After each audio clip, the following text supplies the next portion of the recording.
Glazer Donald Arthur 1926 yil 21 sentyabrda tavallud topgan amerikalik fizik, Milliy fanlar akademiyasi a'zosi. Klivlenddagi Case texnologiya universitetini tamomlaydi va 1952 yilda Kaliforniya texnologiya institutida falsafa doktori ilmiy darajasini oladi. 1949 yil 9-yillarda Michigan universitetida, 1959 yildan boshlab Kaliforniya universitetida fizika professori bo'lib ishlaydi. 1964 yildan molekulyar biologiya professori, 1989 yildan esa Oliy maktabning fizika va neyrobiologiya professori lavozimini egallaydi.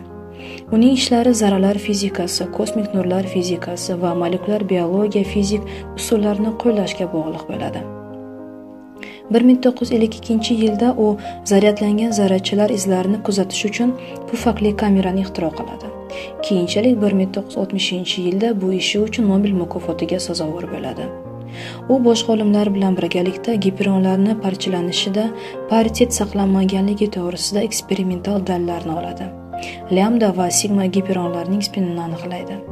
Keyinchalik u molekulyar biologiyani o'rgangan. U saraton tadqiqotlar bilan shug'ullanishni boshlaydi. Uning mikroorganizmlarning DNK va RNKlarini o'rganishi zamonaviy biotexnologiyaga asos soladi.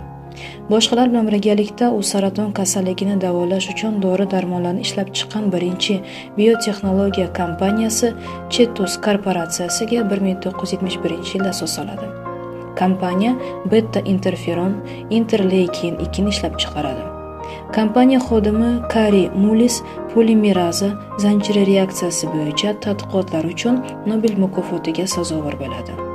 So'nggi yillarda u neyrobiologiya muammolari ustida ishlamoqchi bo'ladi va harakatlanuvchi obyektlarni miya tomonidan idrok etish va qayta ishlash masalalarini ishlab chiqadi va bu jarayonlarni simulyatsiya qiluvchi matematik modellarni ishlab chiqishga sazovor bo'ladi.